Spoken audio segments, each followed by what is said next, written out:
Hello and welcome to the Flourishing Introvert Talks with me, Jo Rawbone. This is the podcast that celebrates the natural gifts of introverts so that we can flourish in all situations. Episode 225. What's in your toolbox? I was working with a group of clients recently and the topic took a bit of a left turn, as it often does, I find. I shared a quote relevant to the new focus, which served to deepen the conversation. After which, one of them said, "How do you know all that stuff?" And that got me reflecting and realising with an immense amount of gratitude just how much knowledge and expertise I have accumulated.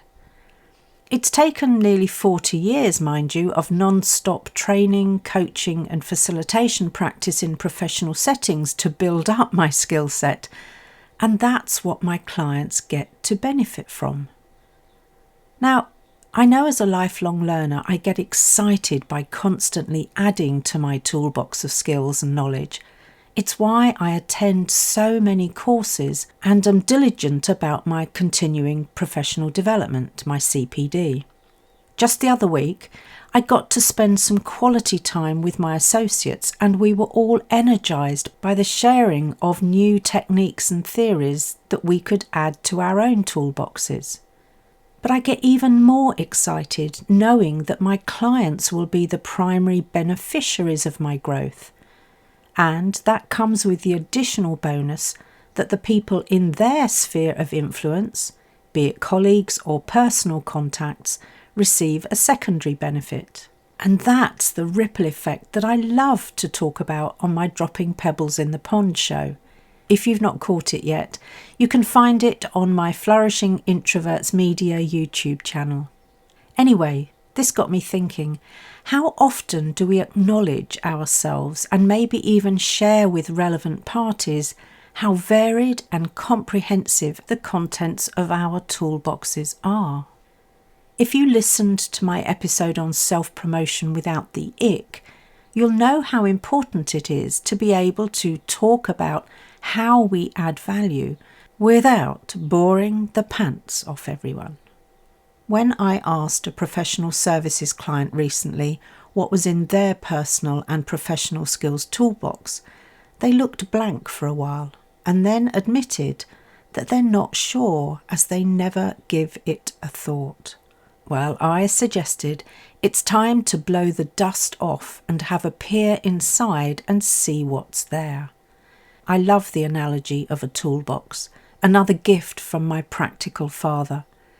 As a child, I loved to work alongside him at home in his garage workshop. He had a beautiful tool chest, and I loved the neatness and the organisation of his tools inside it. As a young man, he was a pattern maker in the railway works, which explains his love of working with wood and his eye for detail. In that industry, he would work from a drawing or a blueprint and make precise patterns from wood from which the metal parts could then be cast. It was a very skilled job at which he excelled, and he retained those skills and was a very talented woodworker and craftsman until near his death.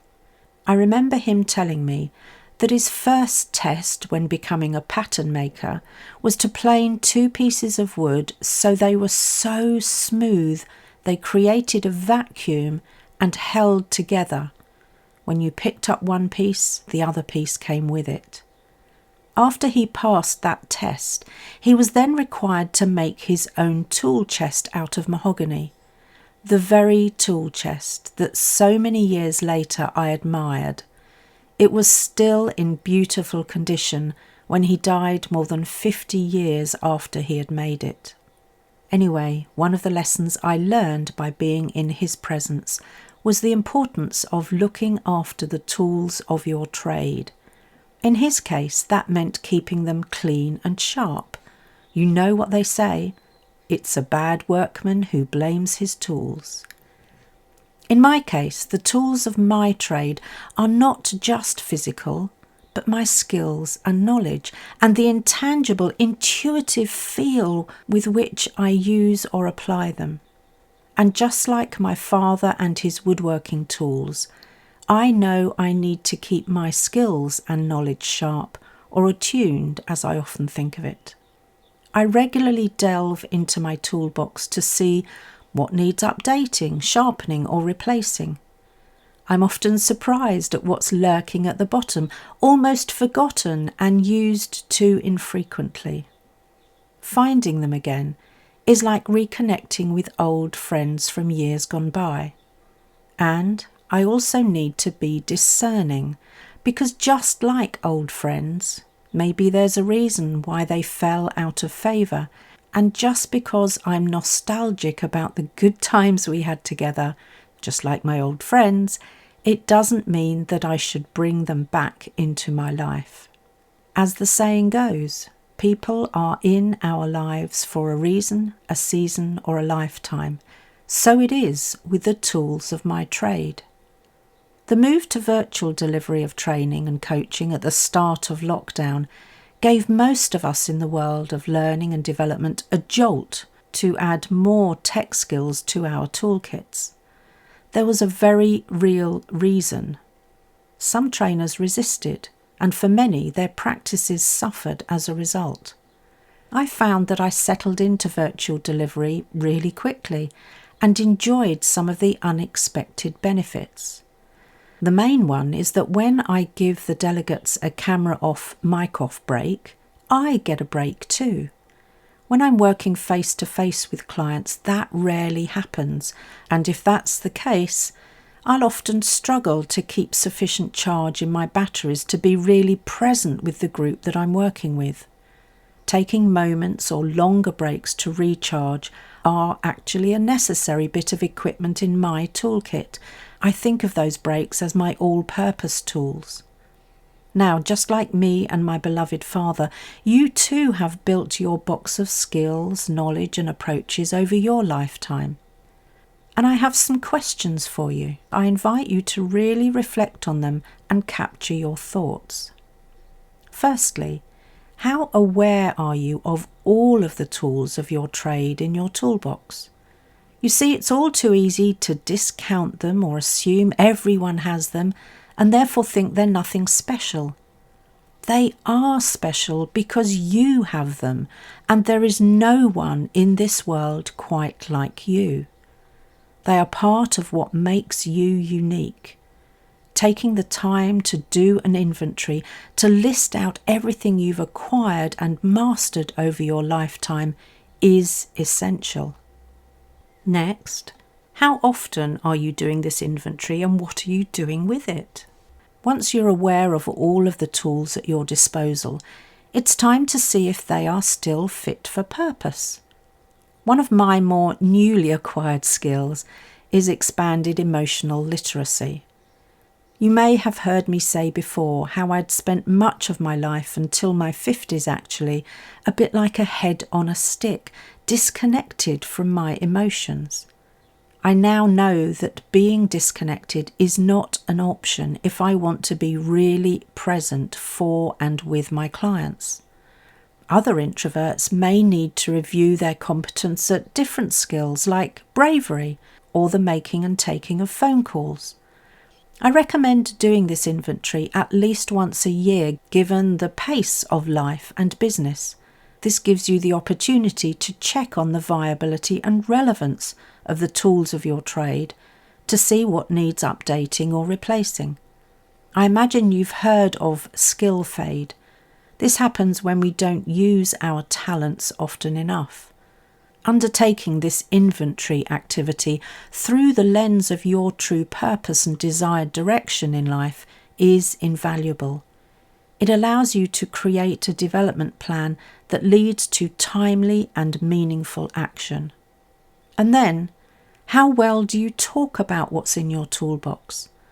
It's important to be able to articulate the contents clearly, especially if you're looking for a promotion, to be included in an exciting project, or are looking for a completely new position. As introverts, we tend to hold back on this, which is why I released the episode on self-promotion without the ick. As I said at the time, self-promotion is no more really than being able to communicate your value effectively to others, because it's simply the act of showcasing your relevant achievements, skills, capabilities, and potential. If you don't already have this skill of self-promotion, it's time to add it to your toolbox, as we all need it, and I do mean all. As part of my purpose is to flourish and to enable other introverts to do the same, there are specific skills that I need to ensure are in the best condition. When clients begin their journey from frustrated to flourishing with me, I need to be confident that I have the tools to support them, as journeys of this nature can be challenging. Would you trust a mountaineering guide who was ill-equipped and unfamiliar with the route? No, neither would I. So the skills I continually hone are the ones that relate to flourishing. You know, I typically refer to Dr. Lynn Soot's definition of flourishing, but this time I'm going back to the recognised founding father of flourishing, Dr. Martin Seligman. He talks and writes about 5 qualities that tend to move people from merely surviving to flourishing. So my skills really need to be enabling this in others. As I'm sharing them, I encourage you to think about how you stack up on his 5 qualities. Number 1, the ability to direct and redirect your attention. He stresses the importance of focusing our attention away from worrying, fretting, anger, revenge, and sadness, which is why it's generally good advice not to watch mainstream news reporting or doom scroll on social media. Here's what to do instead. Intentionally shift your focus towards imagination, investigation, analysis, compassion, and growth. Second of the 5 is the tendency to shape your time with intention and for impact. This is simply, I say simply, knowing how challenging it can be in reality, but it's choosing how I spend my time. When I'm delivering work and priority management modules, I talk about thinking of time as a currency and deciding how we're going to invest it, spend it, or risk squandering it. After all, even though time is a man-made concept, we cannot carry time over or manufacture more of it. Make your time here on this earth count so you're moving closer to your desired destination. And remember that as an introvert, time spent replenishing is a sound investment. Number 3 on the list of 5 is the practice of constant improvement. Maybe my time as a TQM, Total Quality Management trainer and facilitator, set me up well for this. TQM was all about continuous improvement, and any of us who flourish, remember it's a process, not a destination, flourish because we are committed to our own learning, our growth, and our development. Fortunately, we're pre-wired for this as humans, so we're pushing at an open door. So my advice, give that door a shove. Being a passionate, lifelong learner does pay dividends here. 4th on our list is the ability to communicate and listen to others. Now, this is something we're often criticised for as introverts, as we tend to communicate when necessary, not for the fun of it. The good news is that we typically have better than average listening skills, which is a huge part of effective communication. Where we may need to improve is in how we ask for and action feedback. Most people in organisations struggle with this, even though the skills are relatively easy to master. And of course, the other thing to bear in mind here is our limiting beliefs around our communication. Introverts are capable of excellent communication. We just need to believe it and communicate more. Last on the list of 5 is the commitment to positive experiences. This can be tougher the older and more jaded we get, but unless we see the good in what life has to offer, we can get cynical and depressed. I know that we live and work in a world biased towards the extrovert ideal, but that does not mean all is lost. Find your own meaning and purpose in life. Experience joy intentionally and in the small things, like the giggling child, the purr of a cat, the sun on your face, the love of dear friends, a good book you retreat into to recharge, the smell in the air after rain, known as petrichor, new signs of life in the garden, the cool of the forest, and always a great one for me, the sound of waves on a beach. All of those 5 qualities are about intention, attitude, and choice more than a specific skill set, although I appreciate that they may need to be learned. The question is, what might we need to unlearn in order to magnify these 5 qualities? Whatever it is, begin it now. Rummage through your toolkit or toolbox, brush off the dust and do that inventory.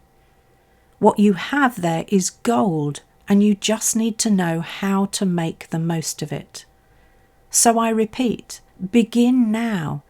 Not only is there no time like the present, but we really don't have a moment to squander.